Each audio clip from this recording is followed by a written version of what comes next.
Nanti diketik juga cari siapa Dr. Abdul Fattah Masyad itu. Ya. Dr. Abdul Fattah Masyad, Wakil Menteri Haji dan Umroh. Salah satu yang disampaikan oleh Wakil Menteri Haji dan Umroh di rapat tersebut, pertama, bahwa tanggal 9 Januari besok, ya, Menteri Agama RI akan diundang ke Arab Saudi untuk menandatangani MOU, kesepakatan persiapan haji tahun 2023. Ya. Artinya nanti setelah 9 Januari, mudah-mudahan Bapak Ibu sekalian sudah tahu kuota definitif jamaah Indonesia berapa, kuota petugas haji Indonesia berapa. Ya.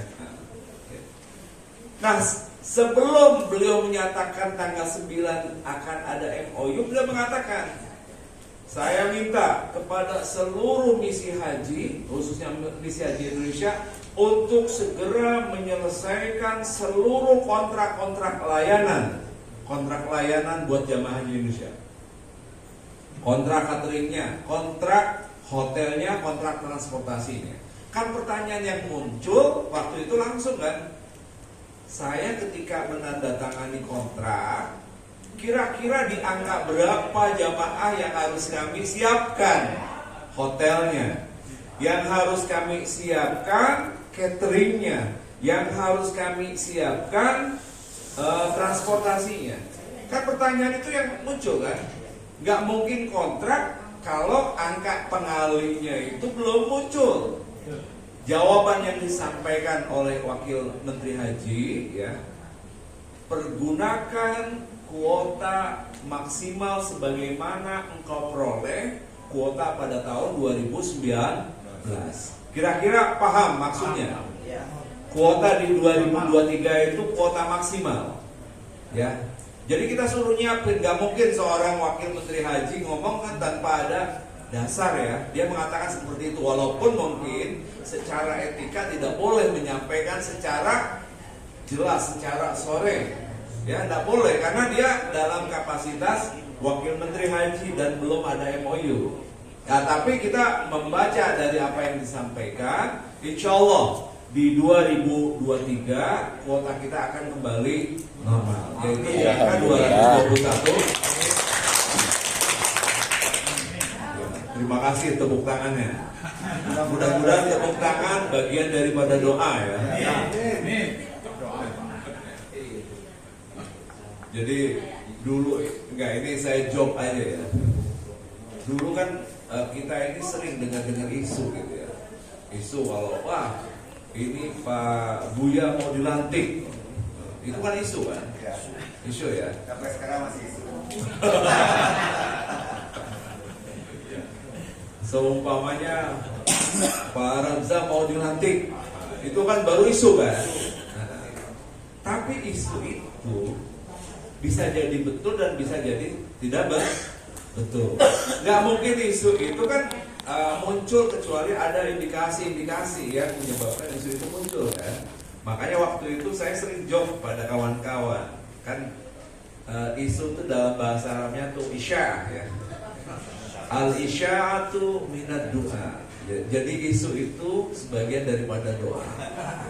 Mudah-mudahan apa yang tadi saya sampaikan itu menjadi doa dan kenyataan, ya. Amin.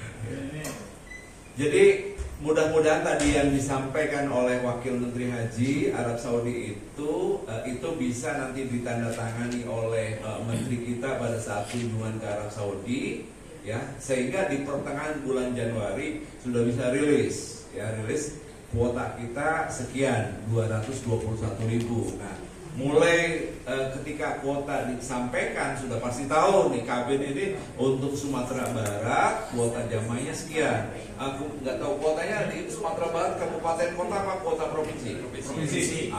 Dengan kuota provinsi itu sudah tahu langsung para trainer, para pembimbing itu kuota jamaah dari kabupaten kami itu sekian. Kuota jamaah kabupaten seumpamanya Kota Padang itu jumlahnya sekian. Yang akan berangkat sudah ketahuan. Dari Siskohat itu kan mudah. Kalau kuotanya 500 berarti si A, si B, si C, si D. Udah ketahuan pasti. Ya. Nah, dengan nanti diketahui ya, mudah-mudahan dari awal Bapak Ibu sekalian sudah bisa melakukan konsolidasi dengan para jemaah haji. Hubungannya dengan rekrutmen petugas haji ini. Saya sampaikan juga ini baru saya rilis di Provinsi Sumatera Barat ini. Ya. Jadi saya sudah membuat semacam perencanaan jadwal untuk rekrutmen petugas haji ya. Kalau hari ini ditandatangani Pak Dirjen, pedomannya besok tanggal 21 itu sudah pengumuman untuk rekrutmen petugas haji. Ya, besok ya. Kalau sudah ditandatangani oleh Pak Dirjen, kami sudah mengkonsultasikan ya naskah pedoman ini langsung ke OKH, Organisasi Kepegawaian dan Hukum ya haji kita ya. Saya sudah konsultasikan juga ke salah satu staf khusus menteri. Saya sudah konsultasikan juga kepada tenaga ahli menteri dalam bidang hukum ya untuk dicek. Nah, mudah-mudahan kalau itu sudah dicek, disetujui, kemudian ditandatangan Pak Dirjen, berarti besok. Tapi kalau seumpamanya ternyata belum ditandatangan Pak Dirjen, berarti menyusul. Nah, untuk pengumumannya kami usahakan dilakukan di akhir bulan Desember. Nah, pelaksanaan tesnya akan dilaksanakan ya di mungkin minggu kedua ya, mulai tanggal 10 sampai tanggal 15 lah, untuk seleksi tes CAT daripada para petugas haji ya. Nah, harapannya di bulan Januari ini, akhir Januari sudah ketahuan si A, si B, si C, si D yang nanti akan ditetapkan sebagai petugas haji ya. Kenapa harus dilaksanakan lebih awal ya? Ini komitmen Menteri Agama ya, bahwa Menteri Agama menginginkan pembinaan jamaah haji dilakukan lebih awal. Kalau kuotanya lebih awal diketahui, kuota provinsinya lebih awal diketahui, kuota kabupaten kotanya lebih awal diketahui, petugasnya sudah terbentuk, petugasnya sudah ditetapkan, maka sejak awal juga mereka sudah bisa melakukan pembinaan kepada jamaah haji. Jadi petugas pembimbing ibadah, petugas kloter, tidak lagi mereka bertemu dengan jamaah pada saat di embarkasi, pada saat di asrama haji atau pada saat di Arab Saudi, tapi mereka sudah kita wajibkan bertemu, melakukan pembinaan, melakukan manasik semenjak dari tanah air. Jadi makanya kalau nanti yang terpilih ya harus siap. Sebelum berangkat mereka harus melakukan pembinaan, melakukan konsolidasi dengan para jamaah haji ya. Ini nggak tahu, kayaknya dari bapak-bapak ibu sekalian ada yang ini berminat untuk ikut jadi petugas haji. Saya lihat sih nggak ada. Nggak ada yang bisa ikut. Nggak ada yang bisa ikut. Nggak ada yang bisa ikut. Nggak ada yang nolak. Nggak ada yang nolak. Lihat wajahnya, wajah tenang sih, tidak ada. Lihat wajah berambisi sih.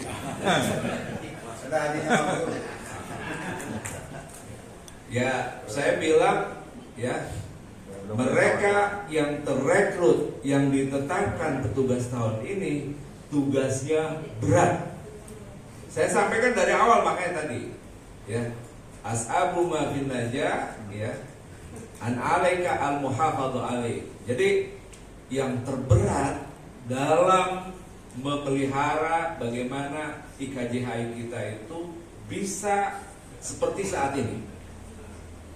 Kira-kira kalau mampu, kira-kira kalau siap komitmen untuk melakukan hal itu, saya kira ini patut kita rekomendasikan untuk jadikan petugas haji.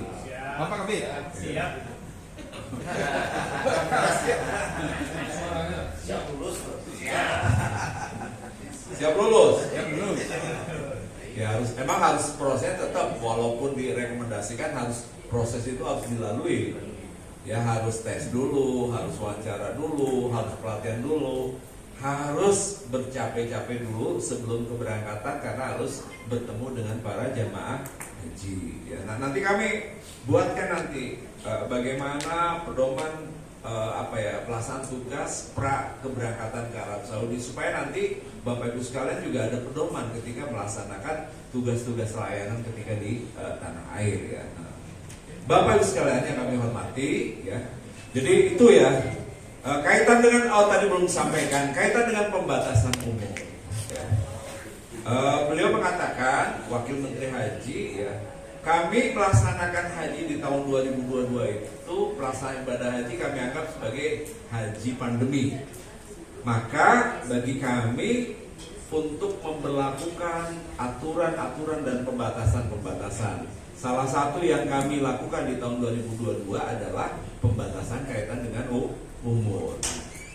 Ketika kondisi berubah dan membaik, maka ya tidak ada lagi keperluan kami melakukan pembatasan umur di tahun 2023. Nah, itu yang disampaikan. Indikatornya apa yang memperkuat apa statement Wakil Menteri Haji tersebut? Pertama, relaksasi kebijakan umroh, betul nggak? Betul. Umroh sekarang yang namanya vaksin, meningitis sudah ditiadakan, Pak. Umroh sekarang yang namanya visa dulu 30 hari sekarang 90 hari. Umroh yang dulunya pemegang visa umroh itu hanya dibatasi di Mudunil Hajj di kota Mekah dan Madinah, sekarang ya bebas. Idhab ma tasya katanya. Berangkat ente maunya kemana silahkan sana. Mau ke Taif, roh Taif. Mau ke Madain Saleh, roh Madain Saleh. Mau berangkat ke Riyadh, silahkan berangkat ke Riyadh. Jadi visa umroh itu sudah bebas mengunjungi kota-kota yang ada di Arab Saudi. Ini relaksasi Arab Saudi ya. Nah, kemudian kaitan dengan vaksin meningitis, kami meniadakan segala bentuk vaksin. Ya, artinya apa? Saudi sudah mulai terbuka, Saudi sudah mulai merelaksasi kebijakan-kebijakan yang diberlakukan periode sebelumnya, supaya apa? Supaya jamaah umroh dan jamaah haji angkanya bertambah. Ya. Saya akan cerita lagi ke Arab Saudi.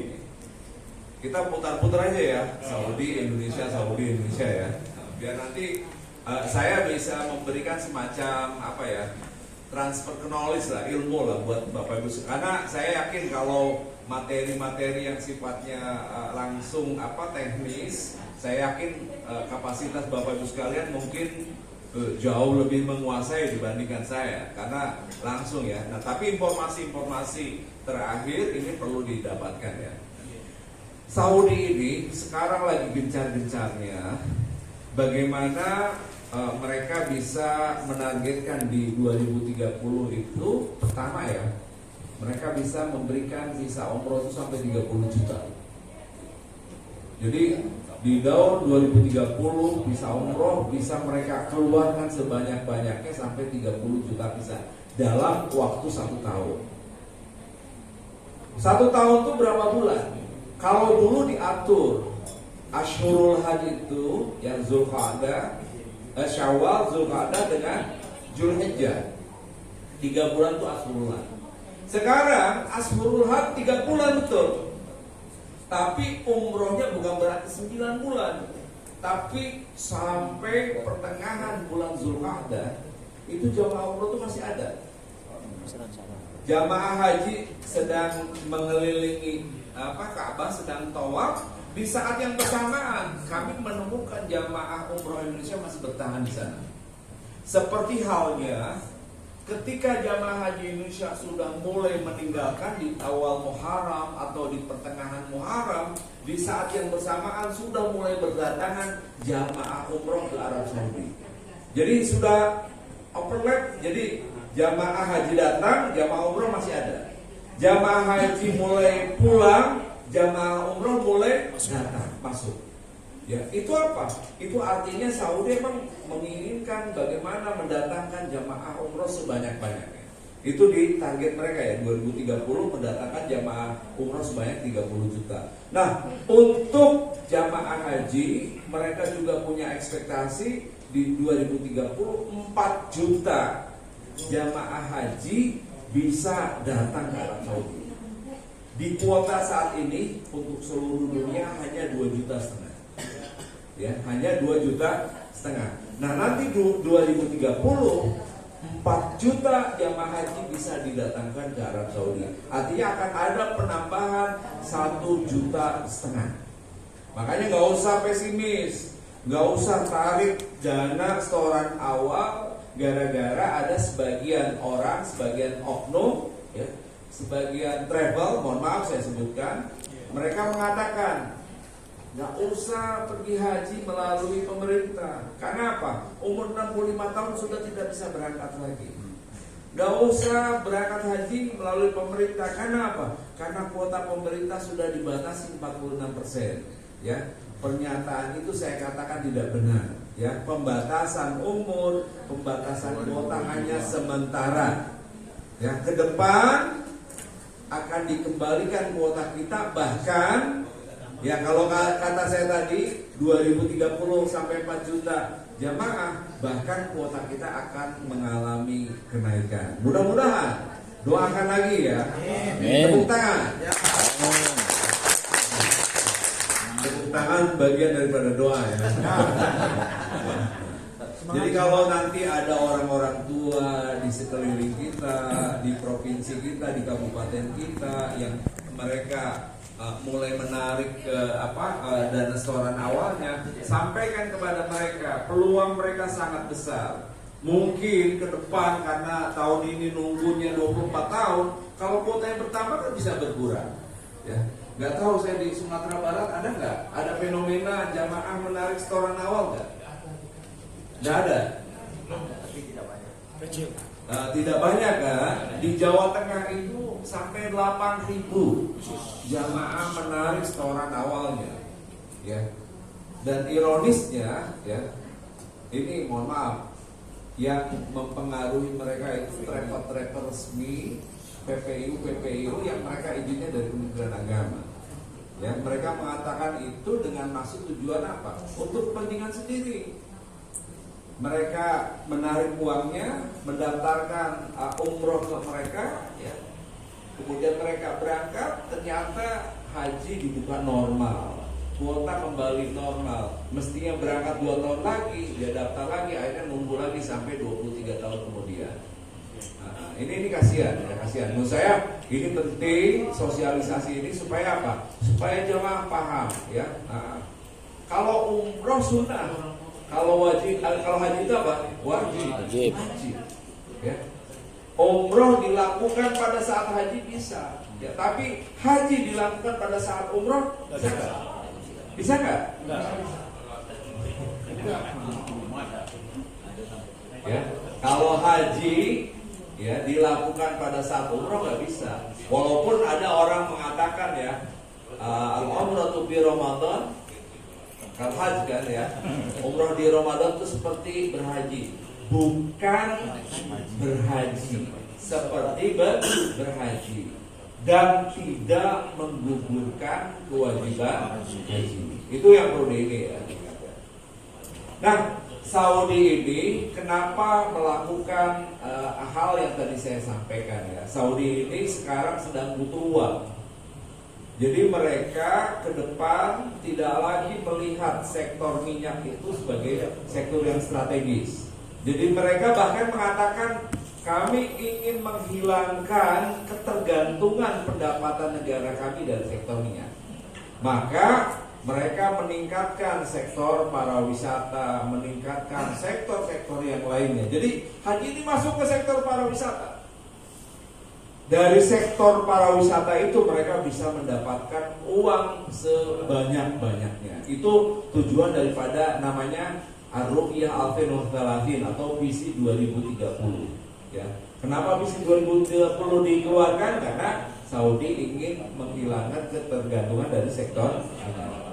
Nah, Yang menarik begini, ketika haji dan umroh dimasukkan ke dalam sektor pariwisata, maka haji dan umroh di Arab Saudi sudah mengalami perubahan. Dulu kita kenal ya yang namanya pelayanan kepada jamaah ditangani oleh maktab, betul nggak? Betul nggak? Betul. Udah berhaji belum nih saya tanya Bapak Ibu sekalian? Udah belum? Sudah. Sudah belum? Sudah. Ya kalau sudah nggak perlu jadi tugas haji.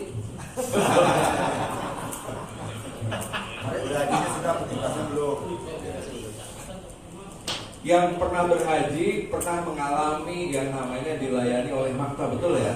Ya. Maktab itu organisasi langsung di bawah namanya muasasa. Dengar muasasa? Ya.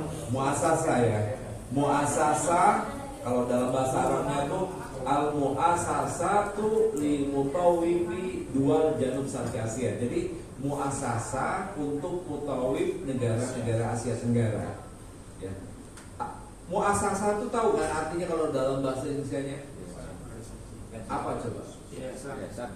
Apa? Yayasan. Coba dicek. Muasasa itu bahasa Indonesianya apa? Lembaga. Hah? Lembaga. Ada lembaga, ada pelayanan. Ini bahasa Arabnya versi mana nih? Coba. Buya apa Buya? Muasasa tuh. Kebetulan nggak baca di Kairo, nggak kuat ya.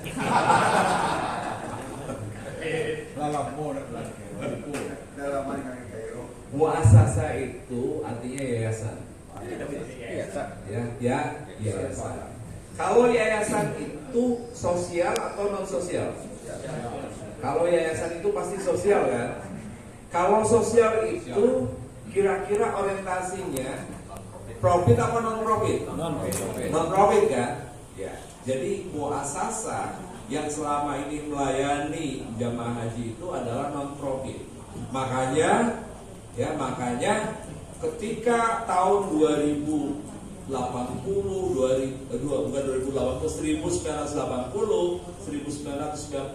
itu sama yang namanya biaya GSF General Service Fee untuk muasasa itu harganya nggak pernah naik 30 tahunan baru 2022 kemarin ya. Kenapa pertanyaannya ya, ternyata muasasa semenjak keluar visi 2030 itu berubah, tidak lagi muasasa tapi menjadi syarikah. Syarikah itu apa?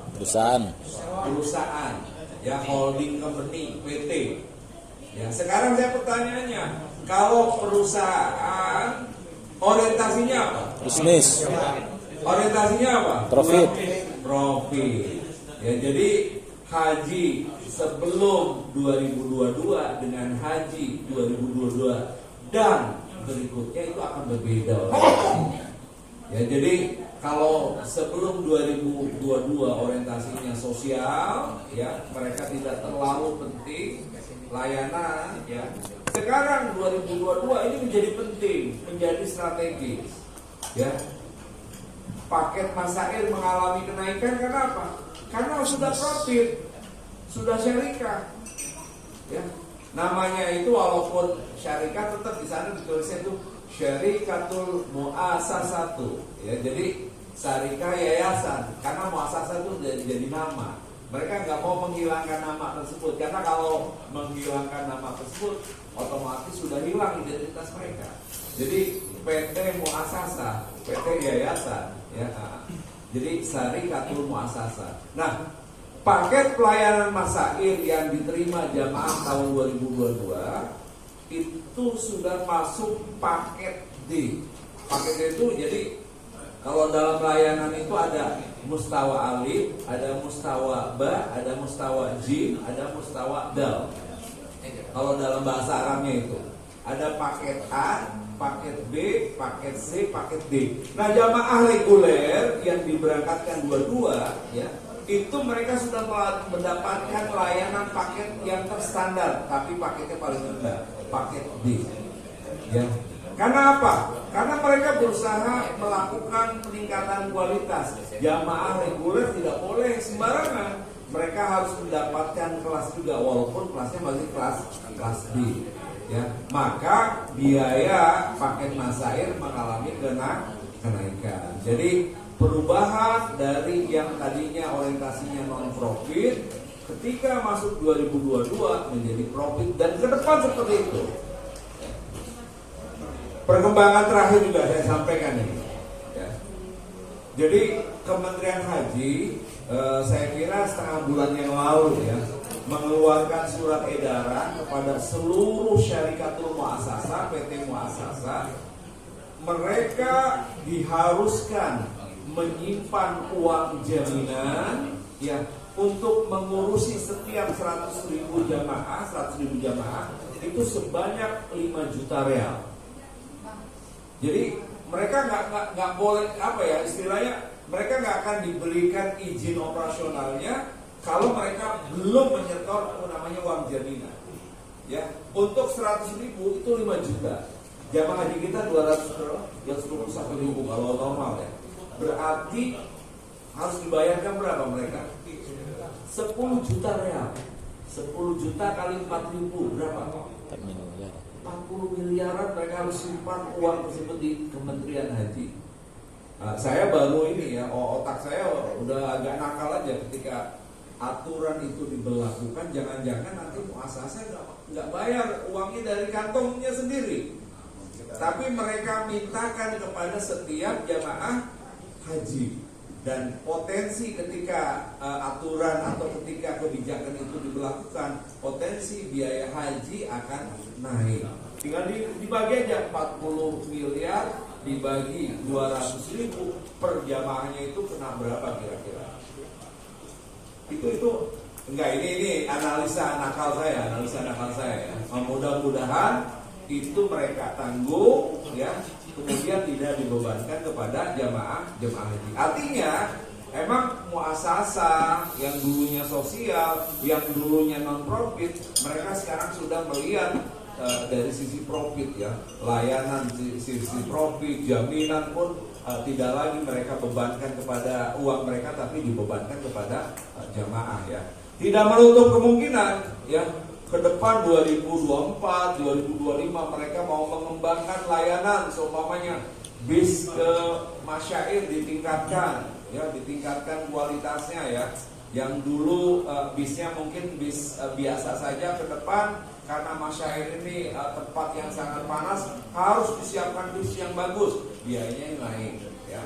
Atau tendanya seumpamanya di Mina walaupun sudah bagus, walaupun sudah anti api, ke depan mereka buat model lagi supaya daya tampungnya lebih besar, dibangun tenda bertingkat seumpamanya ya, dibebankan lagi kepada jamaah haji. Nah itu kemungkinan itu akan muncul ke depan ya. Makanya saya katakan haji ke depan ya tidak lagi seperti haji di periode sebelumnya.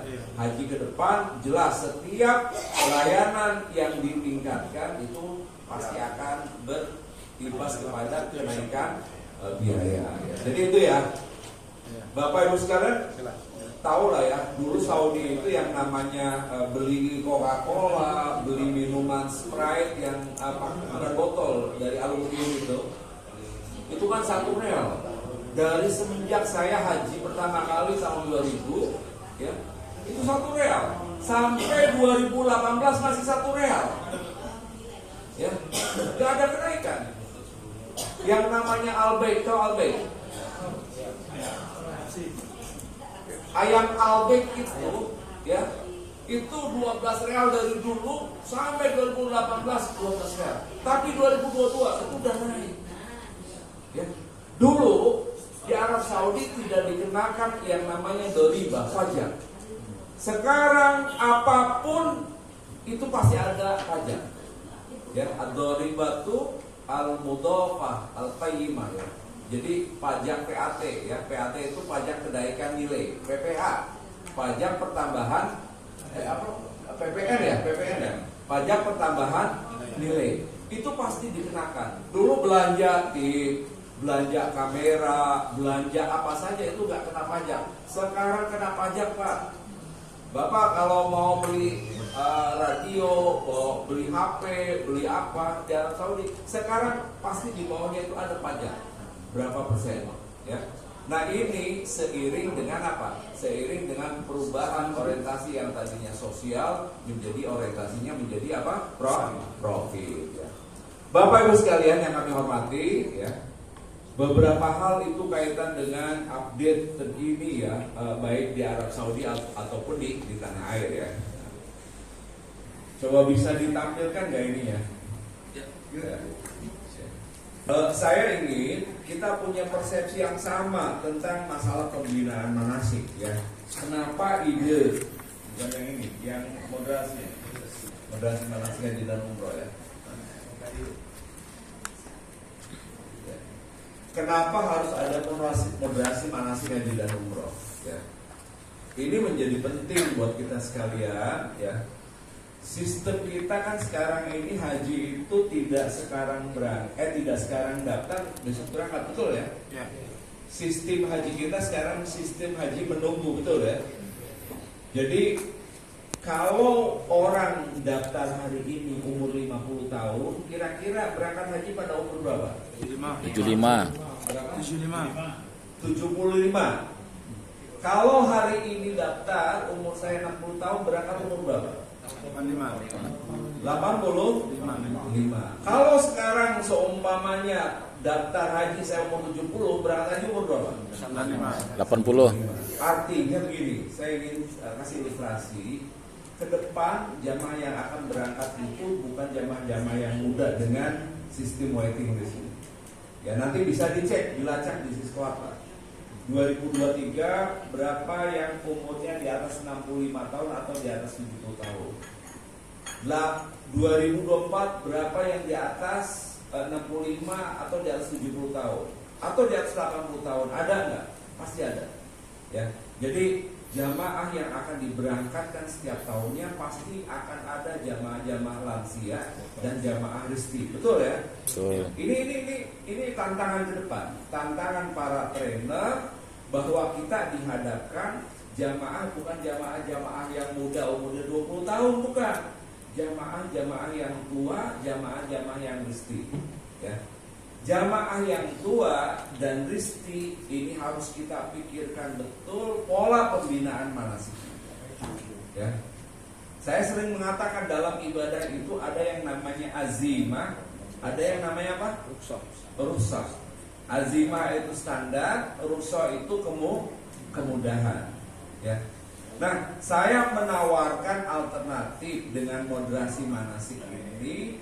Jamaah jangan terlalu dikungkung oleh satu pendapat yang membuat mereka kesulitan. Jamaah risti jangan kita kungkung oleh sebuah pendapat yang membuat mereka tersiksa.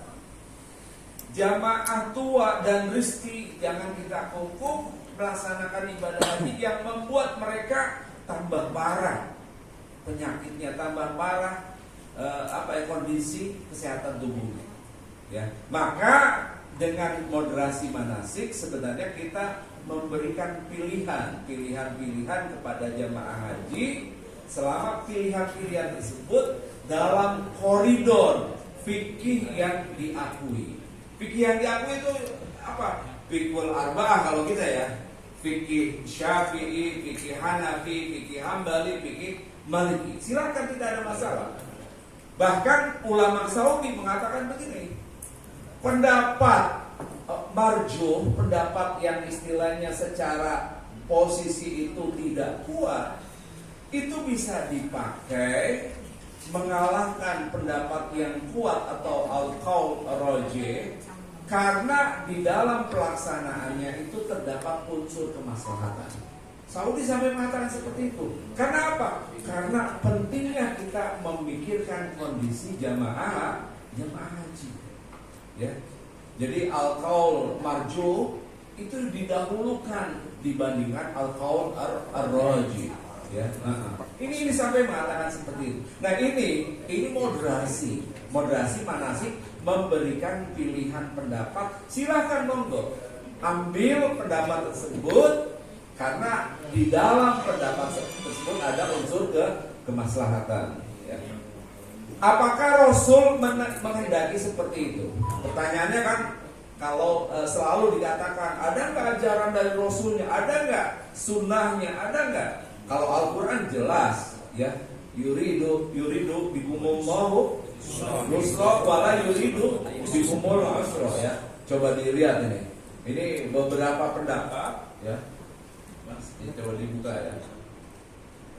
Ini jelas. Kalau Al-Quran ini banyak pendapat kaitan dengan bagaimana Allah mensyariatkan sebuah taklid, sebuah ibadah itu tidak menghendaki kesulitan. Allah justru menghendaki kemudahan buat jamaahnya, buat orangnya, ya. Jadi kalau ada orang yang sengaja, mohon maaf, mengkapitalisasi ibadah hanya untuk keperluan bisnis, itu sangat-sangat bertentangan dengan apa yang diinginkan oleh Allah Subhanahu wa taala. Saya sampai mengatakan itu kenapa? Karena di Jawa, ya, saya yakin kalau di Sumatera Barat nggak ada, ya. Di Jawa itu ada sebuah KBIU yang dengan terang-terangan membuat brosur selama ibadah haji, selama di Mekah mereka bisa melaksanakan umroh 40 kali. Di Mekah aja 30 hari. Bahkan kalau kita kurangi masyair hanya 25 hari. Ini umroh sampai 40 kali. Kapan umrohnya? Apakah setiap hari itu 2 kali umroh? Ini kan membebani jamaah. Ya, membebani jamaah. Dan itu mohon maaf, itu mereka hanya menjual itu untuk keperluan bisnisnya. Supaya jamaah mau, supaya jamaah mendaftar, supaya jamaah tertarik. Ya. Kan dia bilang begini, coba kalau umroh sekali sekarang, ya, Bapak bayar berapa? 35 juta, 30 juta. Saya tawarkan haji plus umroh 30 kali. Bayarnya berapa? Hanya bayarnya 45 juta, karena 5 juta mungkin tambahan daripada uang bimbingan tadi. Seumpamanya seperti itu, dia jual sehingga jamaah banyak yang datang. Mereka tidak pernah memikirkan bahwa jamaah yang mendaftar itu jamaah lansia, jamaah risti, jamaah mereka yang istilahnya harus diperlakukan khusus. Ya. Saya terus terang mengkritisi, ya, beberapa perilaku KBIU yang berada di Jawa yang mereka mengkapitalisasi itu, mohon maaf. Jadi menjual ibadah hanya untuk keperluan KBIU-nya, hanya keperluan bisnisnya, mohon maaf, ya. Padahal nggak seperti itu, ya. Jadi seharusnya jamaah-jamaah lansia, jamaah-jamaah yang rizki tersebut, mereka kita perlakukan ibadahnya pun menyesuaikan dengan kondisi fisiknya, ya. Kalau hadis bagaimana kaitan dengan masalah pilihan kemudahan ini, ya?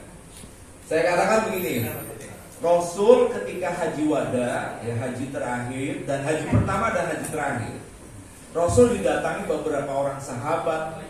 Kemudian mereka bertanya kepada Rasulullah, wahai Rasulullah, saya ini melakukan ibadah haji, saya melakukan pertama ini dulu, baru kemudian saya melakukan ini. Datang lagi sahabat yang lain kepada Rasulullah. Dia mengatakan, saya lain dengan yang pertama, saya melakukan ini dulu, baru melakukan yang tadi yang dilakukan awal oleh penanya pertama. Jawaban Rasulullah apa yang disampaikan? Hah? Jawaban yang disampaikan Rasulullah kepada sahabat, if'al wala haraj. Ya, if'al wala haraj. Lakukan dan tidak ada kesulitan di dalam pelaksanaan ibadah haji.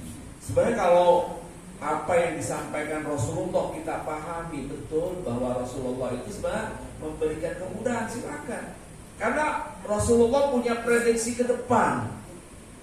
14 abad kemudian, yang Mekah ini kecil, yang Armina ini kondisinya terbatas, akan didatangi sekian juta jamaah. Itu bagaimana kira-kira? Jadi futuristik, ya, Rasulullah itu, ya. Jadi ke depan mungkin jamaah itu akan datang jauh lebih banyak daripada yang datang pada saat Hujjatul Wada. Maka Rasulullah mengatakan seperti itu. Saya kira ini sebagai bentuk legalitas formal dari Rasulullah terkait dengan pilihan kemudahan kepada para jamaah haji. Ya.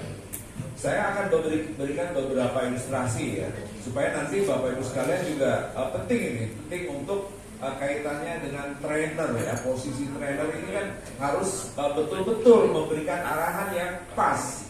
Jangan sampai nanti jamaah kita umroh sunnah aja selama di Mekah karena kesempatan. Kalau umroh di tanah air kita bayar 30 juta. Mendingan kita umroh selama di Mekah. Mereka nggak pernah berpikir orang muda tidak ada masalah, orang-orang yang fisiknya sehat tidak ada masalah. Tapi orang yang fisiknya sakit itu jadi masalah. Mereka nggak bisa nolak. Kalau mayoritas jamaah yang dipimpin oleh pembimbing tersebut berangkat umroh, pasti nggak bisa nolak. Saya nggak berani sendirian di kamar, saya mau ikut saja. Padahal kondisi kesehatannya tidak sesehat jamaah-jamaah yang lainnya. Ya. Contoh lain ya. Jamaah ketika di Mina, ya, itu kan tahu jarak Mina ke Jamal itu kalau pulang pergi berapa kira-kira? 7,5 kilo. Pulang pergi 15 kilo. Coba jamaah haji kita yang istri yang lagi sakit, kita paksakan jalan kaki 15 kilo dan itu bukan sehari, itu 3 hari. Kira-kira gimana mereka? lelah. Mungkin nggak? Bisa nggak kira-kira? Bisa, kita paksakan, bisa kita paksakan. Setelah mereka melontar jumroh, akhirnya duduk-duduk nggak bisa pulang ke tentanya. Yang terjadi ini saya perlu sampaikan juga. Kita mendapatkan data dari Kementerian Kesehatan bahwa ada kenaikan angka kematian jamaah haji setiap tahunnya itu adalah pasca masyair. Terus kita tanya lagi, apa penyebab kematian dari mereka? Penyebab tertinggi daripada kematian jamaah haji pasca masyair adalah faktor kelelahan. Ini jelas sekali. Ini evaluasi kita bahwa jamaah haji kita ternyata banyak meninggal karena faktor kelelahan. Di samping faktor takdir. Karena mungkin Buya itu takdir saja itu. Meninggal itu karena takdir. Saya kira betul takdir, tapi secara fisik ya yang menyebabkan mereka meninggal dunia adalah karena kelelahan. Kenapa kelelahan? Karena jamaah dipaksa berjalan kaki yang selama di tanah air mereka tidak dilatih berjalan kaki sejauh yang tadi saya sampaikan 15 kilo itu. Kan kita nggak pernah melakukan bimbingan manasik ya. Di dalam manasik tersebut diberikan materi kaitan dengan latihan fisik. Pernah nggak kira-kira? Enggak kan? Makanya nanti saya di pedoman manasik ya ke depan ya ini kita lagi susun ya. Nanti bimbingan manasik di kecamatan sebelum masuk ke dalam ruangan harus jalan kaki dulu. Harus ada ya waktu mereka untuk dilatih fisiknya untuk jalan kaki yang nggak sampai 15 kilo lah ya. Kalau manasik di kecamatan suruh jalan kaki 15 kilo pulang-pulang wah repot itu nanti nggak jadi sampai ke KUA. Enggak, kita ingin menyampaikan kepada mereka bahwa mereka ketika di Arab Saudi akan mengalami kondisi seperti itu. Harus melaksanakan jalan kaki selama 3 hari pada jarak 15 kilo. Coba kita hitung ya. Pertama itu Jumrah Aqabah tanggal 10 pagi. Itu masih 10 kilo ya. Kemudian tanggal 11 ketika Jumrah pada hari Tasyrik ya. Itu 15 kilo lagi. Tanggal 12 ketika mereka hari kedua ya hari Tasyrik. Itu mereka 15 kilo lagi. Kalau mengambil nafar awal itu 3 hari. Tapi kalau mereka mengambil nafar haji berapa hari? 4 hari. Tanggal 10, tanggal 11, tanggal 12, tanggal 13. fisiknya belum. Coba pernah nggak kita berpikir mereka kita kasih latihan fisiknya supaya mereka kuat jalan kaki sebanyak atau sejauh 15 kilo? Enggak. Nah ini ya tadi, tapi kita kasih pilihan buat mereka yang kondisi fisiknya lemah, yang mereka sakit, ya jangan dipaksakan mereka untuk jalan kaki. Sudah ambil inisiatif ketua kloter, pembimbing ibadahnya, lihat kondisi seperti itu, nggak usah berangkat ibu. Ibu duduk di tenda, biar kami wakilkan untuk melontar jumrohnya. Sehingga apa? Jamaahnya tetap mereka bisa melaksanakan ibadah di tenda saat yang bersamaan secara hukum sah mewakilkan kepada orang yang sehat untuk melaksanakan ibadahnya. Jadi mereka fisiknya lemah, mereka fisiknya risti, tapi mereka tetap bisa melaksanakan ibadah hajinya sesuai dengan ketentuan. Karena apa? Diberikan pilihan kemudahan. Nah itulah moderasi dalam manasik. Jadi moderasi manasik memberikan pilihan kemudahan buat jemaah haji. Supaya apa? Supaya jemaah haji tetap bisa melaksanakan ibadah hajinya. Kenapa? Karena mayoritas jamaah yang diberangkatkan dari Indonesia adalah jamaah-jamaah lansia dan risti. Kita ada data juga. Kementerian Kesehatan mengatakan setiap tahunnya 67% jamaah haji kita itu risti. 67%. Risti itu bisa karena lansia, risti itu bisa karena apa? Penyakit. Bapak umurnya berapa, Pak? 55. Saya kira 45. Yang sebelahnya umurnya berapa? Saya 42 Pak. 42. 55 dengan 42 bisa lebih sehat yang 55. Ya, yang 42 bisa risti karena dia punya penyakit. Tapi nggak punya penyakit kan, Pak?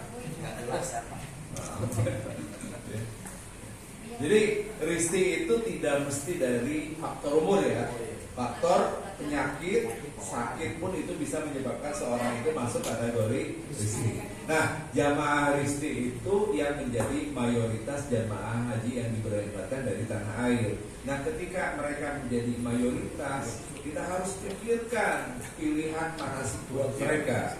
Ya, kita ajarkan standar awal ya, nggak apa-apa, standar awal. Tapi ketika mereka mengalami kondisi kesusahan dan kesulitan, jangan juga dipaksakan. Ya, berikan pilihan-pilihan rukhsah kemudahan buat mereka. Supaya apa? Supaya mereka tetap bisa melaksanakan ibadah hajinya. Contoh lagi, niat istirahat. Ya, niat istirahat, pernah dengar nggak niat istirahat? Apa coba? Ada yang tahu istirahat? Hah? Ya, ihram bersyarat. Apa itu ihram bersyarat? Tahu nggak ihram bersyarat?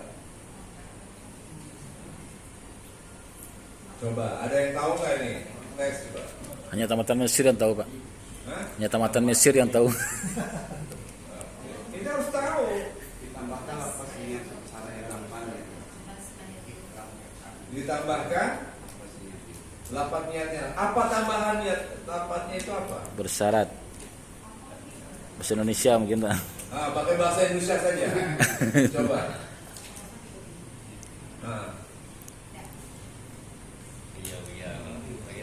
Fa'in habatani habisun. Dengar nggak? Pernah dengar nggak? Pernah. Famahili haisu habasani. Kalau seandainya saya tidak bisa menyempurnakan umroh saya karena sesuatu hal, karena masyakoh, karena ada permasalahan kesehatan, maka tahalul saya ketika saya terkena kondisi tersebut. Ya, kan haji itu kalau sudah niat haji, kalau sudah niat ihram itu harus disempurnakan sampai akhir. Kalau enggak, kita kena apa? Kena dam. Tapi kalau niat istirahat, ya, kalau seumpama niat istirahat, bisa seseorang itu langsung tahalul sebelum menyempurnakan atau sebelum selesai dan tidak dikenakan dam buat mereka. Kalau kita niatnya niat istirahat, ya. Dan ini perlu buat orang-orang lansia itu, buat yang risti itu perlu. Mereka berniat istirahat. Kenapa? Sangat potensial mereka tidak bisa menyempurnakan sampai akhir pelaksanaan ibadah haji. Karena apa? Karena masyaqqah, karena kesehatan dan lain-lainnya. Jadi saya kira ini juga salah satu penerapan moderasi manasik buat mereka yang kondisinya lemah. Sudah suruh niatnya niat istirahat. Niat istirahat gimana tadi? Saya bacakan. Ada yang hafal? Coba. Apa kuis ini? Kuis tugas saja. Fa'in habasani habisun famahilli haitsu habasani, ya. Fa'in habasani habisun famahilli habisun famahilli haitsu habasani, ya. Jadi kalau seumpamanya menemui masaka kemudian menyebabkan dia tidak bisa menyempurnakan ibadah umrohnya, ihramnya, ya, maka tahallulnya itu ketika dalam kondisi tersebut tanpa harus menyempurnakan sampai akhir pelaksanaan daripada ibadah hajinya. Jadi dia boleh tahallul dan nggak kena dam, ya. Nah itu juga salah satu pilihan, ya, salah satu pilihan daripada kemudahan. Contoh lain begini, contoh lain, ya. Ini saya sengaja saya tawarkan aja di sini karena para trainer, ya. Ada pendapat begini, mengatakan bahwa wah, kita tidak usah mabit di Mina. Mina ini sangat padat sekali, ya, sangat padat sekali, dan kondisi di Mina di tenda-tenda tertentu itu tidak memungkinkan jamaah tidur di dalam tenda karena padat sekali. Kalau dengan kuota normal, ya, itu namanya Mina, masakannya, masalah itu apa namanya? Wilayah. Rata-rata, ya. Luasan per jamaahnya itu 0,91 meter persegi. Itu dengan kondisi kuota normal. Artinya kalau kondisi normal, tinggi kita aja 165, 170. Ini nggak nyampe tinggi kita, 0,91 meter persegi. Tapi karena meter persegi artinya 1 meter kali 1 meter, kan? Bisa jadi orang yang tingginya 1,5 meter, kemudian lebarnya kan kecil, nggak 1,5 meter, ya. Nah itu di musim normal 0,91. Makanya kalau di Mina banyak orang yang tidurnya itu tidak bisa lurus kakinya karena kondisinya sempit di masa normal, ya. Dia memilih gini, wah saya nggak mabit di Mina, saya pilih mabit di hotel, tempat menginap di Mekah. Tapi pada saat mabit malam, mereka masuk merangsek ke area Jamarot, boleh, tidak ada masalah, ya, boleh, tidak ada masalah. Atau ada lagi mengatakan saya nggak mabit lah, saya nginep di hotel saja. Karena menganggap mabit itu bukan wajib daripada beberapa kewajiban dalam pelaksanaan ibadah haji, ya. Al-mabit itu laisa biwajibin. Seumpamanya dia mengambil pendapat mabit itu bukan bagian daripada wajib, tapi mengatakan bahwa mabit itu adalah sunnah. Monggo saja. Ternyata pendapat ini diamini oleh para ashabul al-Hanafi, ya. Jadi pendapat mazhab Hanafi mengatakan boleh, mabit itu tidak wajib tapi sunnah. Saya kira ini pun bisa menjadi salah satu pilihan pendapat kalau seumpamanya ada ya orang tua kita, mungkin orang-orang yang rezeki tadi itu tidak nyaman atau kondisinya mungkin tidak memungkinkan mereka tidur di Mina, mereka kita tidurkan di hotel. Silahkan saja. Ya, jadi ini pilihan pendapat, pilihan kaul, pilihan pikiran, ya, supaya apa? Supaya jamaah tetap bisa berangkat, nyaman beribadah, dan bisa kembali lagi ke tanah air. Walaupun ada harapan sebagian orang, udahlah, nggak apa-apa meninggal di tanah suci, nggak apa-apa. Tapi saya yakin pihak keluarga, anak, saudara dan lain-lainnya mengharapkan mereka kembali lagi ke tanah air. Gak ada yang namanya keluarga ketika ditinggal ya berangkat ibadah haji, mereka mengharap meninggal di tanah suci, nggak ada. Anaknya apalagi ya. Itu kalau perlu setiap hari itu di WA, di miss call ya, walaupun di sana bukan miss call, video call. Video call kan di Arab Saudi nggak bisa. Ya, video call karena di sana itu memang untuk WA itu agak tertutup untuk video call ya. WA pun ya kalau chat nggak ada masalah, tapi kalau video call nggak memungkinkan ya. Itu sampai berkali-kali setiap hari ngecek keluarganya, ngecek orang tua kondisi kesehatannya. Karena apa? Mereka berharap orang tua mereka itu bisa kembali lagi ke tanah air. Ya, walaupun mungkin kondisinya sakit, kondisinya tidak sehat ya. Saya kira itu beberapa hal yang bisa kami sampaikan ya. Prinsipnya kita coba bagaimana meningkatkan layanan ya, pembinaan dan perlindungan kepada jamaah haji, karena itu misi dalam haji itu ya, pembinaan, pelayanan dan perlindungan. Tidak hanya saja pembinaan, tapi perlindungannya ditinggalkan ya. Ketiga sisi itu harus menjadi satu kata ya, yang tidak bisa kita pisahkan. Jadi ketika memberangkatkan, kita pun harus melindungi mereka. Melindungi dari apa? Melindungi mereka dari sakit, melindungi mereka dari kesusahan, sehingga mereka bisa kembali lagi ke tanah air ya.